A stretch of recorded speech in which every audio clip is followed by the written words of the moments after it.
What benefits might you see by limiting sugar-sweetened beverages? I'm Dr. Brett Scher, the medical director at DietDoctor.com, and I want to talk to you about a recent study that Franziska Spritzler just wrote an article about at DietDoctor.com. The study, run by David Ludwig and colleagues at Harvard, randomized 203 adults who regularly consumed at least one sugar-sweetened beverage per day. They randomized them to either continuing their sugar-sweetened beverages or artificially sweetened beverages or unsweetened beverages. And these beverages were delivered to their home. Otherwise, there were no changes made. Everything else was the same.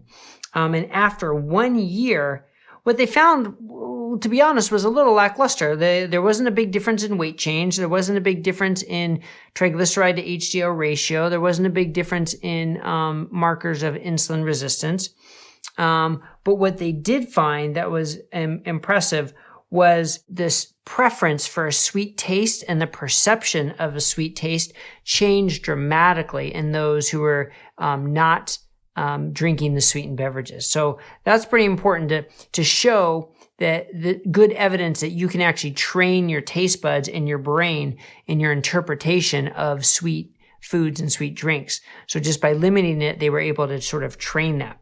Now, the other thing they found, though, was that those who were in the highest tertile, the highest third of abdominal obesity or truncal obesity, those people did see significant benefits in terms of less weight gain or actual weight loss and improvements from eliminating the sweetened beverages.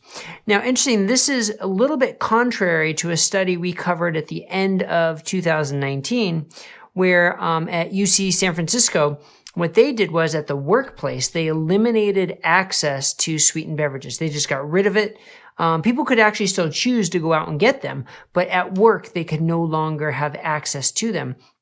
And what they found was after just 10 months, everybody had improved metabolic markers for insulin resistance and improved waist circumference. So it's interesting to try and say, why were these two studies different? And to be honest, I don't have a good answer. But I think our take-homes can be that some studies do show a powerful impact of simply reducing sugar-sweetened beverages. But we have to be aware that the rest of the diet matters as well. Okay. And so the baseline diet obviously matters. What else you're eating, when you're eating, how much you're eating certainly makes a difference. And sugar-sweetened beverages play a role, but maybe not the most important role, I guess we could say. Your baseline insulin resistance and your baseline truncal obesity also likely makes a difference, as this study showed. And what I really like about the study is it shows how we can reframe our taste and retrain our taste buds.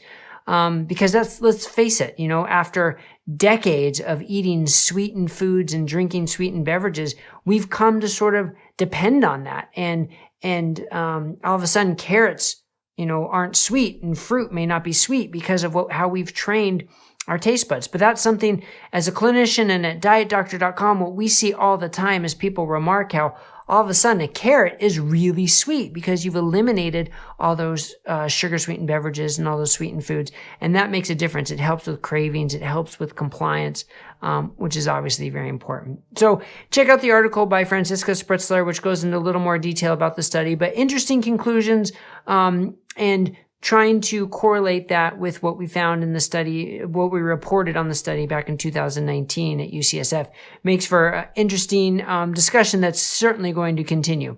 All right.